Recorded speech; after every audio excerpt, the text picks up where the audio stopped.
Hey y'all, it's your girl Toyia T, and do we have a show for you today? We are talking today about Black men and boys and their mental health because they always have to be the strong ones. Without further ado, I want to introduce my guest, but before I do that, I want to thank Alpha Wolf Aerials for being our platinum sponsor this month, and I want to thank Crowned by Cece for getting my braids together. We appreciate you, girl. And so with that, I'm going to go ahead and welcome my guests in so that you guys can hear all of the great things that they are doing to help with our Black boys to men mental health. Come on in. Hello, hello, hello. Hello. It's good to have you guys on tonight. I appreciate you receiving the invitation to come to talk to us about our Black boys to men mental health. Before we jump into the topic, I want to have you do a brief introduction so that the viewers know who you are and what you bring to the table. And here at the Plug with Toya T, we have ladies first. So, Victoria, I'm going to have you go ahead and do a quick introduction. Good evening, everyone. I'm Victoria Morgan. I am a mother of two sons. I have a business called New Day Smoothies. I'm all into wellness, and I am here to help people feel better, be better on purpose, in purpose, for purpose. And that is one of the things that I know that I have been called to do is to serve in hospitality. So that is something that I'm building here at my home is a wellness spa. All right. Well, we're looking forward to hearing more about it, how we can have that self care to take care of ourselves inside and out, right? That's right. And whichever one of you guys want to go next, either Aaron or Dr. Nifley. I go, Aaron Mallory. I'm the founder, CEO of Grow Community. Grow Community, we're a community mental health center specialized in clinical services for particularly Black boys and men. Our niche is that we match young people and adults with Black male clinicians to address the needs that they're dealing with. Our mission is molding boys and healing broken men. Founded in Chicago in 2012, but really hit the ground running in 2020. Last year, we serviced about 744 adults and young people working with their mental health challenges and issues, and really just kind of helping community as a whole. We just opened up in Cincinnati about 6 months ago, and really just looking forward to servicing the great families out here in Cincinnati as well. Absolutely. Well, thanks for being here, Aaron. And last but certainly not least, Dr. Nifley, if you could do a brief introduction. Sure, absolutely. Good evening. My name is Stephen D. Nifley Jr. I serve as a senior associate dean in the College of Medicine at the University of Cincinnati. I'm also an associate professor in the Department of Psychiatry and Behavioral Neurosciences at UC. I'm also a licensed clinical psychologist, specialized in working with Black men and boys, and run our Black male mental health clinic here at the University of Cincinnati. Good to see you all. Absolutely. Well, we appreciate you being here tonight with us. And as my producer mentioned to you guys, this is a conversation. So we're going to have a good time, introduce each other, and be able to provide some resources to the viewers. So the first question is around your experience with mental health as it relates to Black boys and men. Can you guys give, just some insights into what your experience has been? What are some of the things that you've noticed in our community dealing with mental health? Well, I can go and say I did have this conversation with my sons because of now that they're of age and their fathers, we was going back over some of the things that they had experienced as children. Their father was um, killed at an early age, and now being fathers is some of them things that you would like to know, but don't have your father there to help you to know. So that is a challenge to both of my sons. If the conversation is what they told me, it's a challenge of trying to explain to your children some of the things that a father should be able to explain to their child. Being that they didn't have their father around is a hard hurdle to go over, even though they're doing what they know to do because of having that relationship with God helps out as well. But not being able to experience it from your father firsthand, it is a difficult situation. So I'm just now hearing that because I asked the question and wanting to know. So some of the times we don't know how things can affect you until you become a grown man, that these are issues that you do face. And then some of the challenges as a man of color that you have to go out here in society and have to deal with as well. Absolutely. And I'm sure you've seen a lot of that, Aaron, right, in the work that you do. Yeah, so a lot of our work is really centered around inner city gun violence, and so the work that we work with is a lot of young people that are involved in the criminal justice system, whether it's on probation for possession of a firearm, or adults that are coming home from prison. And when I started off in this work, coming out of my master's in social work, I was a clinician, and I remember worked at a community mental health center in Chicago, and I was the only Black male on my team to provide counseling services, and so I would get all the Black boys would just be on my caseload, right? Just because I was the only one. And, I think one of the things that I saw in the beginning was just the level of just toxic stress that these young boys were being exposed to, adverse child experiences that these boys were being exposed to in their households, oftentimes being in a single parent home, father either incarcerated or not involved, or had been deceased, and just exposure, and then being in these communities of high violence, being exposed to violence, and then seeing how this manifested in the community, but also in the school, where they couldn't focus, they couldn't concentrate, oppositional, hyperactive, right? And be diagnosed as ADHD. But as you pull back the layers, you recognize that it's just a substantial amount of trauma that's just happening in the house, that's happening in the community. And this is their way on how they're responding to these situations. And oftentimes not really being understood, oftentimes not really having anybody to talk to.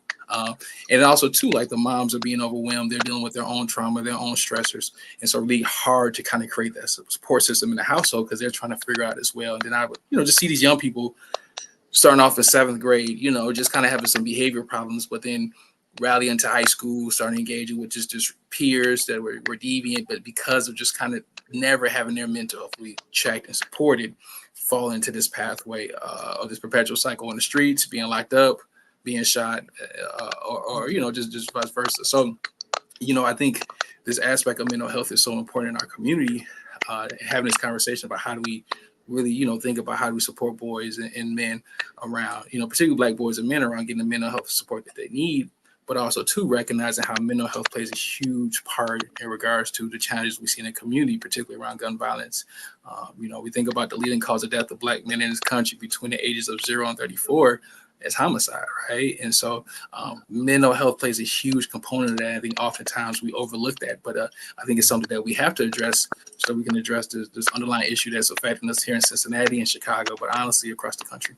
Right, absolutely. And I think a big piece of it is like removing the stigma associated with mental health and getting help with mental health. Like, does that mean that I'm crazy? No, it doesn't necessarily mean that you're crazy. It means that you're looking to get some help with whatever issue you might be faced with. Yeah, So, I think I like to your point though. I think we have to think about how we provide mental health differently, if that makes sense, right? Because some kids they're not trying to come into a couch and sit down in the couch in the office, right? And if anything, they're gonna be like, that's boring. And so thinking about for us, how we build therapeutic rapport in a creative way, from a community model. Hey, that might be, let's go outside and play basketball together for a while. Let's build that relationship, right? Let's play 2K. Let's get on the sticks together, play on the game council, building that rapport. And then as once I got that rapport with you, hey, let me start giving you some nuggets. Let's start working on these things that you're dealing with. Let's process what you're dealing. Let's provide interventions. But I think too, in our community, we have to rethink for certain populations within our community how we deliver mental health services. Because if we don't, then people are just going to get checked out and they're going to lose interest, right? And the success of any type of clinical intervention with counseling is about that therapeutic rapport. And if that can't be established, nothing else can be done, right? And so just really, thinking about how in our community we can be innovative in that approach. absolutely. Anything you want to add, Dr. Nley? Absolutely. So I'll just thank you so far to the valuable information that our guests have offered. I'm going to introduce 3 terms very briefly, and then we'll just tie them all together. So the first one is this idea called John Henryism. So you might be familiar with the story of John Henry, who raced against the machine to see who could dig a tunnel faster. John Henry was a Black man. He ultimately was successful, but died at the end of that. That's the challenge that many of our Black men are facing. As was noted before, many of our Black men, there's 2 points when we die earlier, between the ages of 18 and 24, when we ultimately die from suicide and gun violence, but also in the ages of 45 to 55, when we die from preventable diseases. A lot of that has to do with the stress that Aaron had mentioned before, which brings me to my next term, which is called race related stress and trauma. So, as we're trying to fight against the machine, which includes racism and other forms of discrimination that are impacted by, we also are just stressed out because we're Black men and Black males and the challenges that come along with that. Which then leads me to my last term, which is this intergenerational transmission of trauma. So many of us have learned how to cope with giant Henryism and race-related stress based on the messages that have been passed down to us across the generations. We learn how to be men in relationship to other men who have learned how to be men in relationship to the men that came before them. And so it's caused us a lot of challenges. And so as you think about what Aaron had mentioned and what Victoria had mentioned there, we have to think about how all those impact how our Black males show up, but also how we treat them as well. Absolutely. Yeah. And I think that you made a really good point when you think about from which you came, right? So if you don't know from which you came, then you kind of come up with your own story. But if you do know from which you came, then you start to question whether or not you can be better, right? Because it's like, well, I'm just like my dad, or I'm just like my uncle, or whatever the situation might be. And so I think so much of that is just having the opportunity to be able to see yourself as more than what what came before you, right? Better, or your own individual self, and having that opportunity to be that own individual self without the negativity that comes with whatever might have preceded you.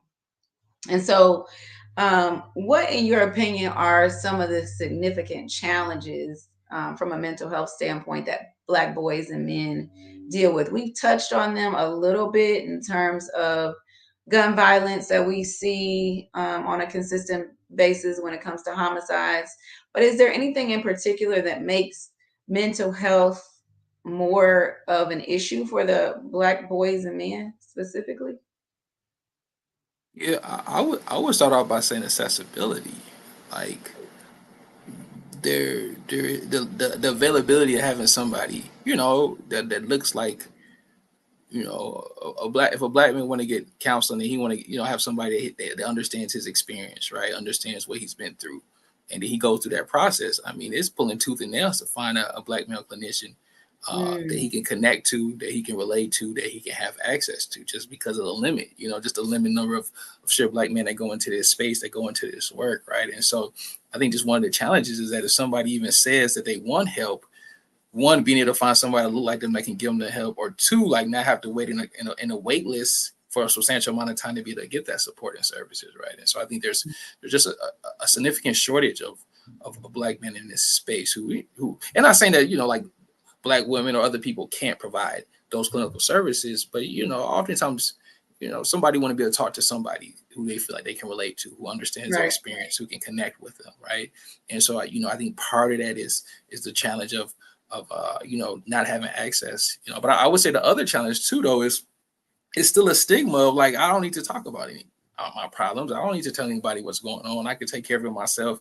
The way that we raise black boys to men, and kind of teach this macho, take care of it yourself. You don't show emotions. You don't show weakness. And so even the ideal of allowing yourself to be vulnerable is still looked at as a weakness, and to some, to say, hey, very apprehensive in coming in and support. So even for Grow, like the men that we work with, a lot of them are coming home from prison.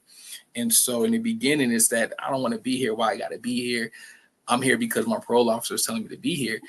But after time, when they see they have somebody that they can connect to, they can relate to, like they see the value, and then they stay longer than doing what's mandated. But it's still that stigma of why I got to talk to somebody. This is dumb, right? And we get a lot of phone calls from wives, from girlfriends that's saying, hey, yo, he got to talk to somebody, or this ain't gonna work, and he know like this is it, like he got to Right. come, right? Like we get a lot of those type of phone calls, trying to get that help and support, because too, it's still like, I think it's just part of it's kind of how we've been conditioned, or kind of how just over time, what we've been taught to do, and also too not recognizing, the trauma that we deal with, but also the trauma that's passed down. Right? I think about like the work of Joyce DeGruy, post-traumatic slave syndrome, right? This notion that she kind of wrote up of like trauma that we dealt with since slavery has been passed down. Thinking about just the power of epigenetics and how even through gene expressions, we're seeing how the impact of trauma has been passed down. And I think oftentimes we've like have this lived experience where we don't need it. We don't see it. We don't understand it. We need it because it's been passed down and it's been normalized for so long. These symptoms that we deal with have been normalized for so long that, it's like, hey, it is what it is. This is who I am. Right. And so really just thinking about how we educate our community and work through that, Right. And it's like, suck it up.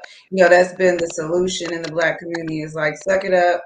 You a man up, stop crying, being a little girl, or whatever they say.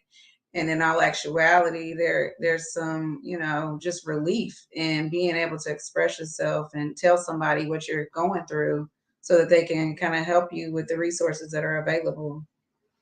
Does anyone else want to chime in on that, about the challenges?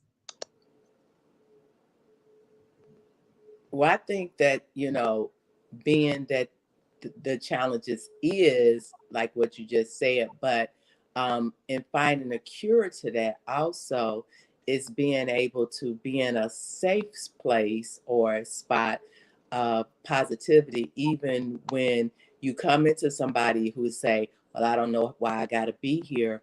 I always try to come in with a calm voice, but in raising my sons, again, boys to men, I always gave them that opportunity to express conversation in a respectful manner, and make sure, not to hold nothing within, but just remember, when you speak with respecting your elders. So now we're in a day in society that the younger generation don't see and value the older as much as they should, because it's not being taught. Social media has came in and just taken over. So even now, what I do is, anytime I come across any young person, I do always speak. I'm cordial, and I come with a calm voice, just to let them know that they're in a safe environment and that they can speak and talk and communicate.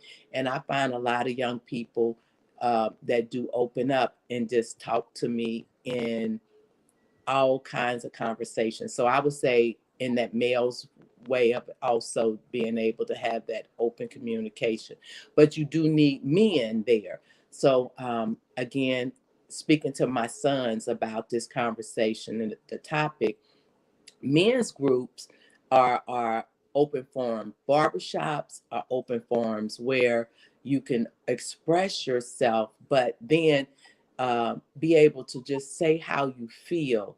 And if we get back into caring about one another, reach one, teach one, I think that that's a medicine that is good for all of us, that will keep sickness and diseases away from us, because of all of the anxiety and bitterness and anger. That's what causes diseases, on top of, we'll say, that's underneath the food that we eat. But underneath that, it's all about how you look at yourself, how you feel about yourself, and speaking positivity. So that's what I encourage. That's what I do. I do not speak negative. I keep positivity in my surrounding, and just making sure people learn how to breathe, meditate, and be at peace. Mm-hmm. Yes. Anything you want to add, Dr. Nifley? Absolutely. So, just first, a statistic to support Aaron's point there about the lack of black male mental health professionals. Black male psychologists comprise 0.5% of all psychologists, so there just aren't that many of us. The challenges that are facing Black males in regards to mental health fall in three areas: misdiagnosis, misperception, and mistrust. So, misdiagnosis, misperception, and mistrust.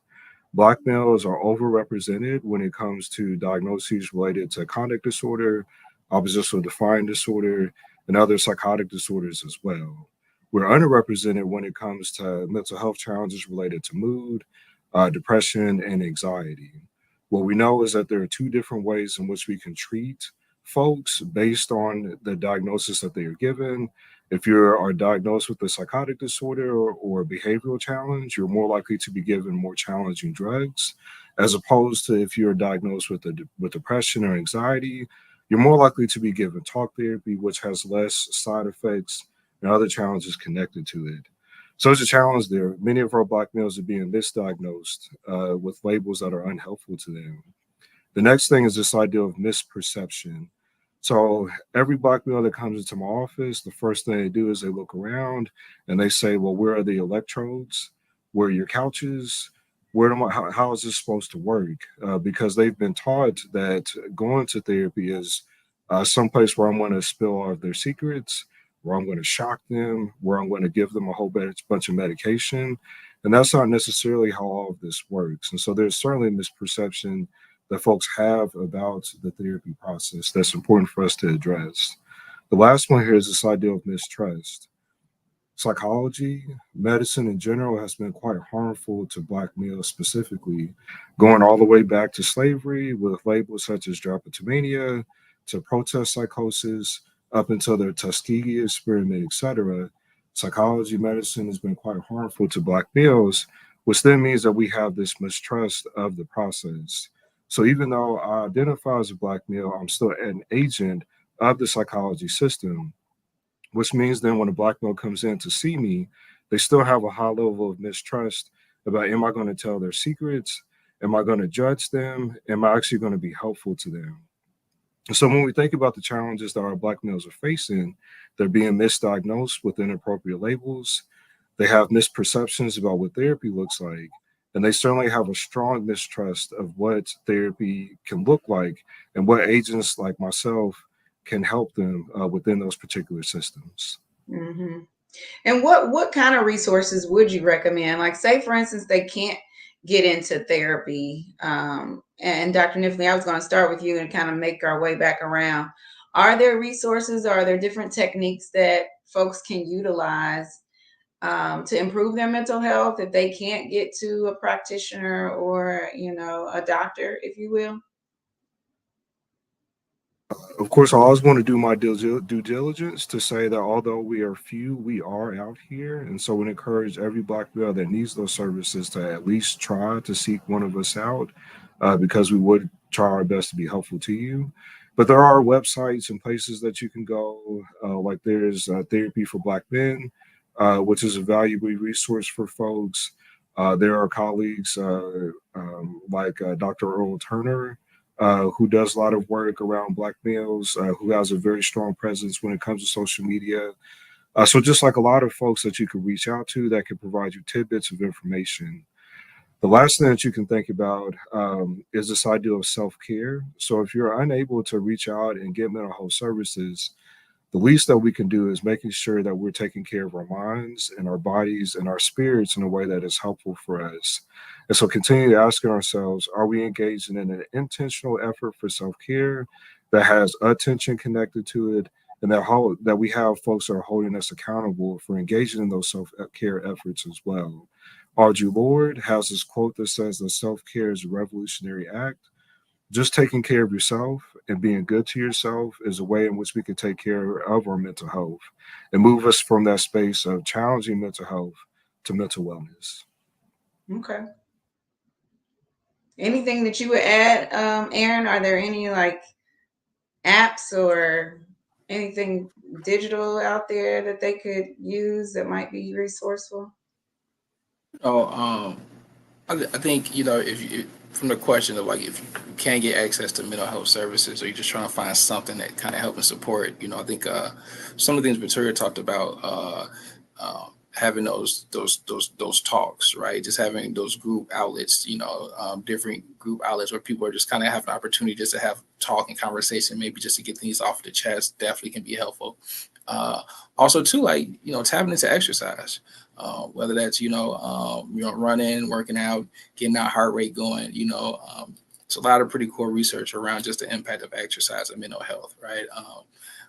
releasing different neurotransmitters that's happening, dopamine that's being released, serotonin that's being released, right? When you work out, just doing exercise activities, right? Just something that elevates the heart rate, get it going, could be definitely a great coping outlet or a coping mechanism, dealing with maybe things that maybe take your mind off of what you're dealing with.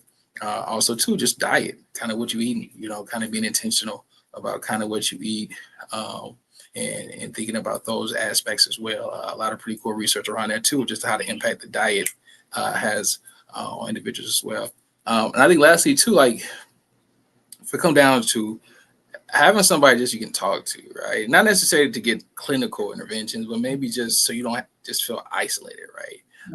Maybe just a trusted person who you could maybe talk to, just to be able just to get some things out, so it's just not festering. Oftentimes, we hold on to all these things, and then we just have these tipping points where we just burst, right? And just having somebody who is a friend that just going to just listen, not going to talk, not give you a whole bunch of advice, just listen. I think it'd be helpful. They got the apps like BetterHelp, where you want to just text kind of what you're dealing with. BetterHelp has become pretty popular of recent, where you're able to be matched with a practitioner, clinician, and they're able to, literally through text and conversation, give you advice or just talk to you as another outlet that you can use. And so that could be another resource as well. All right. Anything you want to add, Victoria? And we're in our last 2 minutes. Okay, well, let me just start off saying I was raised by a man, and I understand a lot of men things on a level versus more of man's way of thinking, even though I am a woman. So again, as I said, I can relate to a lot of stuff that the men go through and I see, but where I go back to saying, you are what you eat. So what we're putting in our bodies have a lot to do with what affects us and how we feel. So I will go back to say, just taking care of your mind, your body, and your spirit. And even though we do have issues, we can come away from them. Not that we can't, what we went through in our life is there, but we don't have to stay there.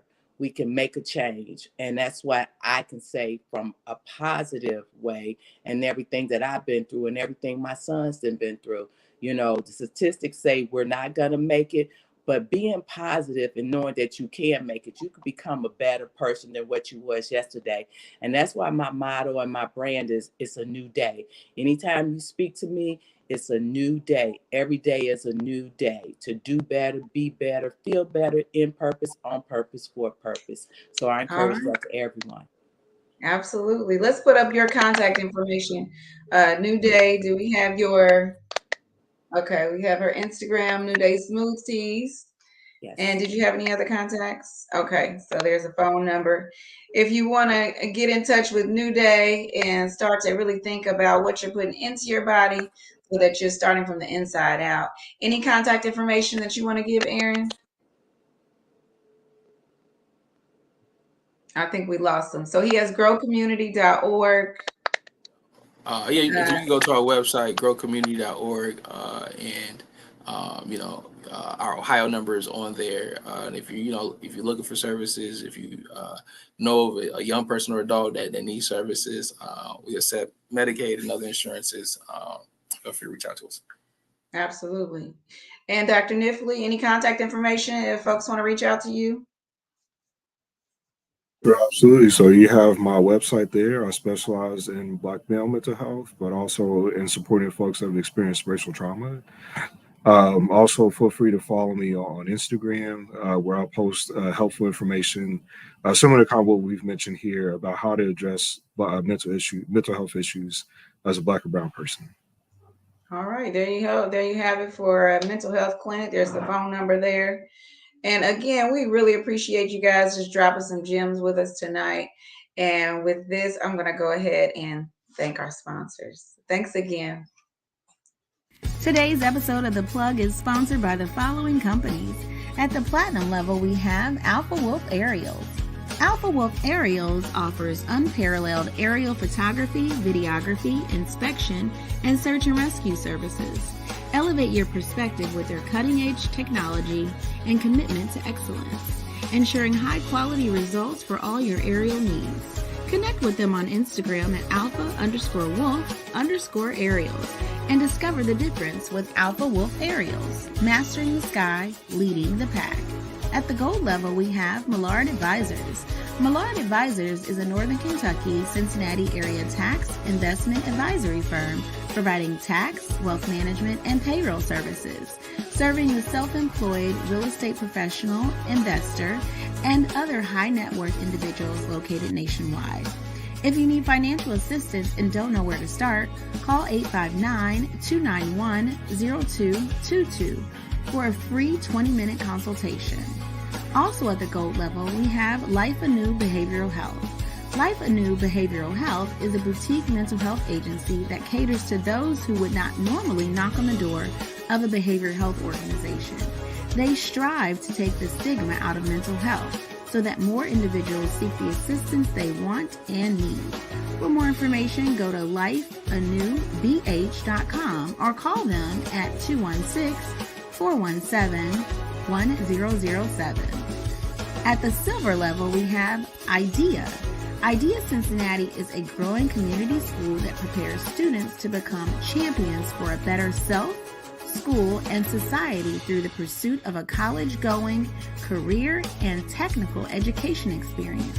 IDEA Cincinnati is enrolling now for students in grades K through 9 for the 2024-2025 school year. One mission, 2 locations in Price Hill and Woodlawn/Lincoln Heights. Call or text at 513-376-2821 for more information today. Last but certainly not least, at the bronze level, we have Crowned by CC. She is a braider, loctician, and sister lock practitioner based in Cincinnati, Ohio.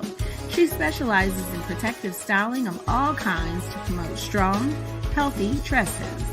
You can follow her on Instagram at crowned_by_CC. Her booking site is available 24/7. The Plug thanks all of our sponsors for helping us keep you connected.